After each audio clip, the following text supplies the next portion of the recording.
ಚಿಂತಾಮಣಿಯಲ್ಲಿ ಇದೀಗ ನಾಡಪ್ರಭು ಕೆಂಪೇಗೌಡರ ಜಯಂತ್ಯೋತ್ಸವ ಅದ್ದೂರಿ ಆಚರಣೆಯನ್ನ ಮಾಡಿರ್ತಕ್ಕಂಥದ್ದು.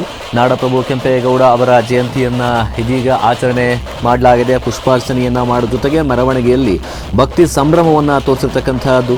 ಕೆಂಪೇಗೌಡ ಅವರ ತತ್ವ ಪಾಲನೆಗೆ ಕರೆಯನ್ನ ನೀಡಲಾಗಿದೆ. ಕಲಾ ತಂಡಗಳ ಮೆರವಣಿಗೆ ಈ ಒಂದು ಕೆಂಪೇಗೌಡ ಜಯಂತ್ಯೋತ್ಸವದಲ್ಲಿ ಬಹಳಷ್ಟು ಗಮನವನ್ನು ಸೆಳೆದಿರುವಂತಹದ್ದು. 517ನೇ ಜಯಂತಿಗೆ ಭವ್ಯ ಆಚರಣೆಯನ್ನ ಮಾಡಲಾಗಿದೆ. ನಾಡಪ್ರಭುವಿಗೆ ಗ್ರಾಮಸ್ಥರ ಭಾವಪೂರ್ಣ ನಮನಗಳನ್ನು ಕೂಡ ಸಲ್ಲಿಸಲಾಗಿದೆ.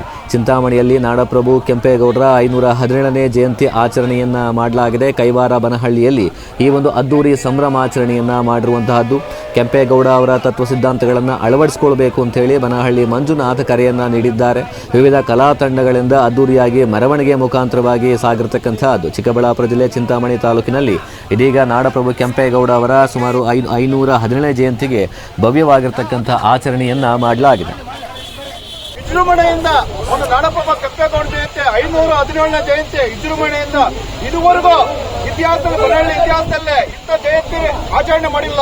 ಯಾಕಂತಂದ್ರೆ ಪಕ್ಷಾತೀತವಾಗಿ ಇವತ್ತು ಎಲ್ಲ ಒಕ್ಕೂಡಿ ನಮಗೆ ಸಪೋರ್ಟ್ ಮಾಡಿ ಬೇಡ ಪಕ್ಷಗಳು ಬೇಡ ಜನಾಂಗ ಉಳಿಲಿ, ನಮ್ಮ ಜನಾಂಗ ಉಳಿದ್ರೇನೆ ನಾವೇನೋ ಮಾಡಕ್ಕಾಗೋದು ಅಂತ ಹೇಳ್ಬಿಟ್ಟು ಎಲ್ಲಾ ಪಕ್ಷದವರು ಸೇರಿ ಒಗ್ಗಟ್ಟಾಗಿ ಇವತ್ತು ವಿಜೃಂಭಣೆಯಿಂದ ಇವತ್ತು ಜಯಂತಿ ಮಾತಾಡ್ತಾ ಇದ್ರೆ 517ನೇ ಜಯಂತಿ ಮಾಡಬೇಕು ಅಂತಂದ್ರೆ ಕೆಂಪೇಗೌಡನ ಅವ್ರ ಆದರ್ಶಗಳನ್ನ ಪಾಲನೆ ಮಾಡಬೇಕು. ಆ ಆದರ್ಶಗಳೇನು ಅಂತಂದ್ರೆ ಸುಮಾರು ಅಂತಂದ್ರೆ ಕೆಂಪೇಗೌಡರು ಸುಮಾರು ಅಂತಂದ್ರೆ ಯುದ್ಧ ಮಾಡಿದ್ದಾರೆ.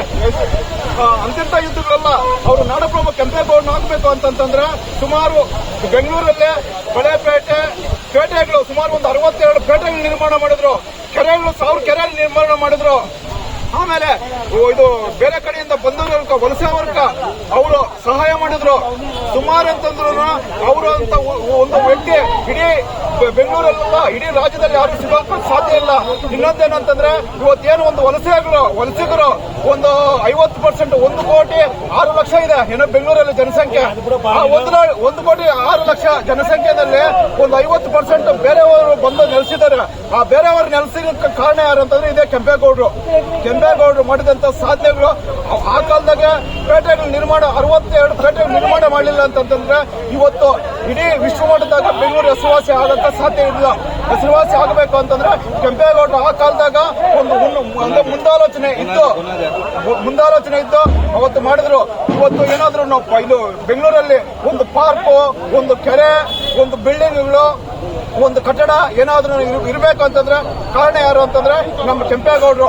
ಅದರಿಂದ ಕೆಂಪೇಗೌಡರ ಆದರ್ಶಗಳು ಪ್ರತಿಯೊಬ್ಬರು ಪಾಲನೆ ಮಾಡಿ ಅವ್ರ ತರ ನಾವು ಆಗ್ಬೇಕಂತ ಹೇಳ್ಬಿಟ್ಟು ಈಗ ಮುಖಾಂತರ ಕೇಳ್ಕೊಂತ ವಿಜೃಂಭಣೆಯಿಂದ ಒಂದು ನಾಡಪ್ರಭು ಕೆಂಪೇಗೌಡ